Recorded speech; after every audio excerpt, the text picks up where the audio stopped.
Seguimos en sintonía de tu programa Nuestra Fe Católica.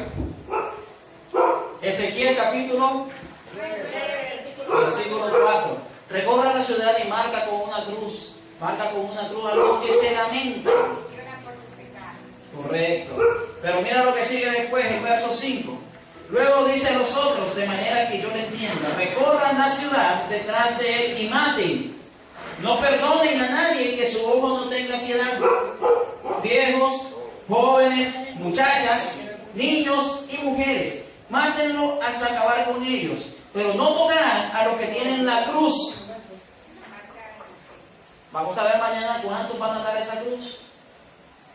Ahí no tocarán a los que tienen la cruz. Si esto se ejecutara, esta profecía se ejecutara mañana, ¿cuántos de nosotros nos salvaremos? ¿Ah? Imagínate que mañana vengan los ángeles que manda el Señor a ejecutar a los que no están marcados. ¿Ah?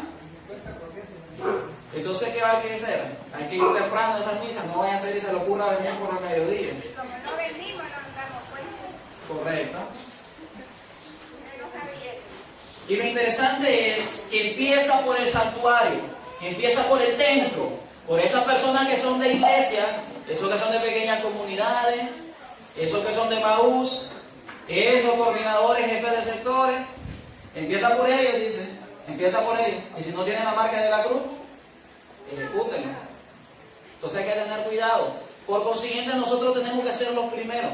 Pero esta marca de la cruz del miércoles de ceniza no es solamente un símbolo externo, tiene que ser interno. Si yo me marco la frente con esa señal, tiene que ser un símbolo de lo que sucede internamente, que me arrepiento de mis pecados y quiero ser diferente. Y ese es un trabajo importante que tenemos que empezar a hacer. ¿De dónde sale la que se marca? ¿Se pone en la frente una cruz?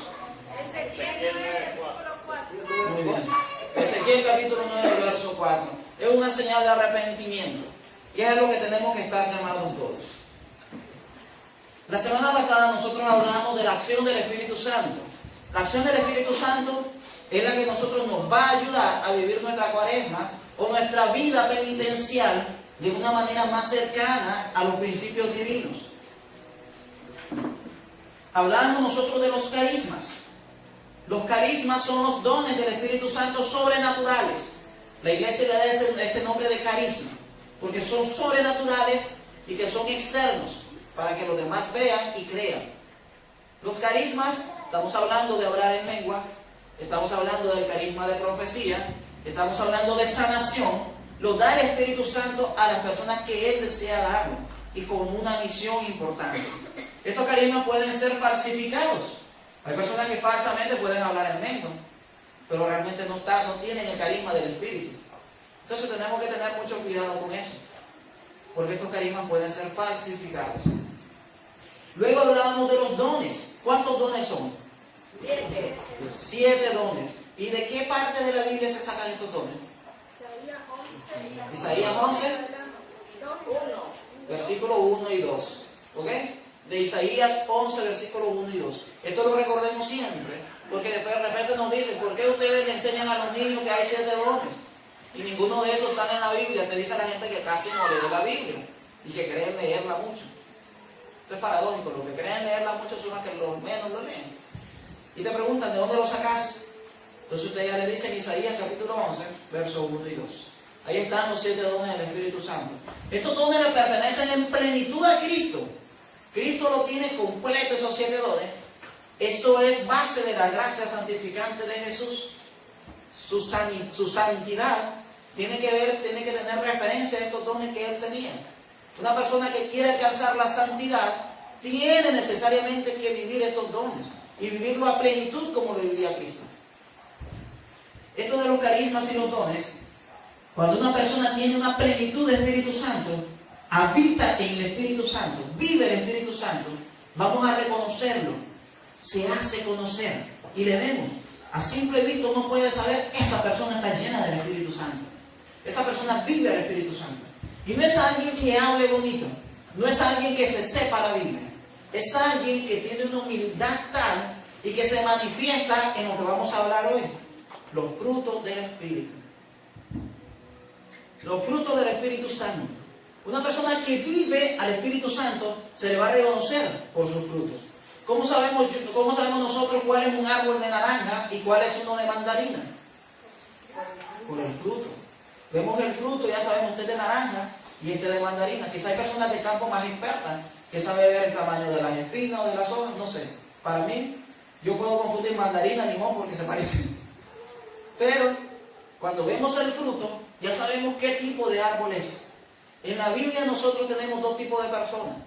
Los que están según la carne y los que están según el Espíritu. Este es un camino. Y esto no significa que personas que ya están adelante y yo nunca voy a llegar a eso. Esto es un camino, un paso a paso, un ir hacia adelante y clamar al Espíritu Santo para que sea Él el que nos transforme. Yo te digo, por nosotros mismos no nos vamos a salvar. Yo no puedo hacer nada para salvarme. Ya Cristo lo hizo todo en la cruz. Yo lo que tengo que pedir en esa cruz, en la cruz del Calvario, que ese sacrificio de Cristo me transforme a mí, por el don del Espíritu Santo, en una persona más santa ante Él. Es difícil luchar contra el pecado. Dejemos de luchar. Dejemos que el Espíritu Santo luche por nosotros. Y cuando vivimos en esa plenitud del Espíritu Santo, ya vivimos la santidad. Salmo 91, a mí me gusta hacer mucha referencia a él. Dice, el que habita al amparo del Altísimo, mora a la sombra del Omnipotente. El que habita, a mí me gusta la palabra habita, habitación, que vive siempre bajo el amparo del Altísimo, todos los días.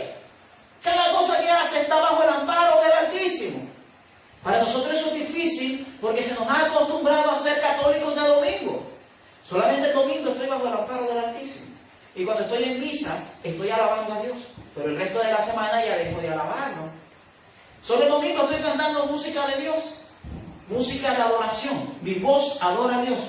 Pero el resto de la semana estoy escuchando, no sé, Caballito de Palo. No sé qué tipo de música se escucha. Estoy cantando, pero no estoy adorando a Dios. Y el Salmo 91 dice, el que habita siempre. Esto es algo muy difícil para nosotros como católicos, porque creemos que con el domingo eso basta. Y nuestra vida católica es solamente de domingo. Y la adoración solamente es estar de rodillas frente al Santísimo. Eso es lo que hemos creído siempre. Sin embargo, el que habita bajo el amparo del Altísimo, está allí siempre con Dios, está en presencia de Dios. Esa persona vive a Dios en cada momento de su vida. Esa persona está constantemente en todo lo que está haciendo alabando a Dios. Solo piensa, estás lavando tu ropa. Podés estar adorando a Dios en ese momento. Estás lavando tu ropa y estás adorando a Dios. Podés poner una música de adoración y te pones a adorar a Dios. Y estás dedicando ese momento de tu día a adorar a Dios. Estás limpiando la casa, estás adorando a Dios. Yo conocí a un sacerdote. Ese sacerdote se levantaba a las 5 de la mañana a correr. Nosotros le decíamos a él el padre renegado, por caminar el pelo largo. Y en una moto Harley Davidson. Era un padre muy renegado. Este sacerdote se levantaba todas las mañanas a correr. Y lo interesante es que él corría con un rosario en la mano. Yo no creía, ¿por qué lleva el rosario? Era porque él se iba rezando el rosario en su camino. Mientras iba corriendo, iba rezando el rosario. Era una persona que dedicaba esa mañana, de la madrugada, no a su cuerpo físico, sino a su cuerpo espiritual. No fortaleciendo solamente su cuerpo físico con el ejercicio, sino fortaleciendo su alma y adorando a Dios a través de la oración. Nosotros podemos vivir bajo el amparo del Altísimo diario. Y no solamente los días que estemos en la iglesia, no solamente el domingo que pasemos a comulgar, sino diario, procurar en cada momento de mi vida que esté allí el Espíritu Santo.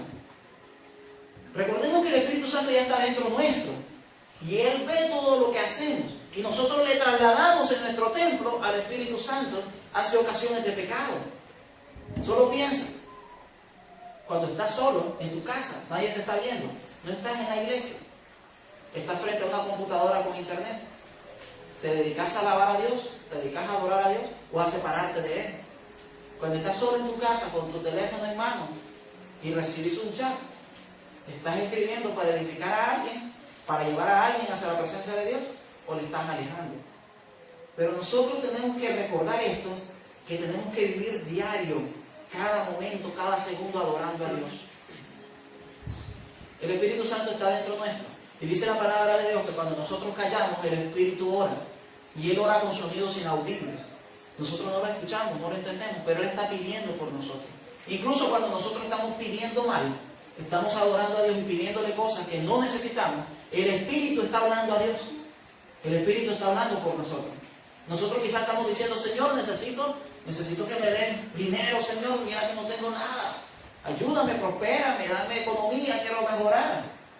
Y el Espíritu Santo está hablando, no, Señor, no le des eso. Dale lo que realmente necesita.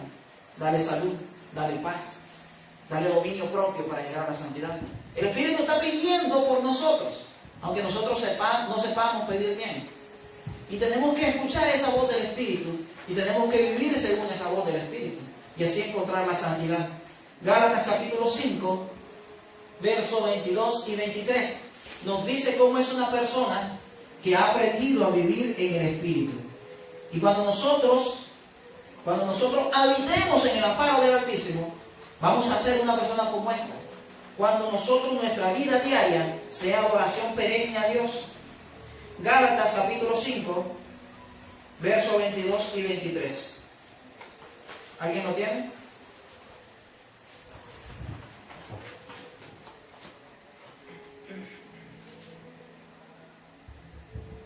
Dice así: el fruto del Espíritu es caridad, alegría, paz, comprensión de los demás, generosidad, bondad, fidelidad, mansedumbre y dominio de sí mismo. Estas son cosas que no condenan ninguna ley. Palabra de Dios. Gálatas capítulo 5, versos 22 y 23. Los frutos del Espíritu. Esta cosa no se pide. Se pide el Espíritu Santo y esto aparece en tu vida. Si vos vivís según el Espíritu, esto es lo que van a reflejar. No se pide, se vive. Son consecuencias de tu vida en el Espíritu Santo.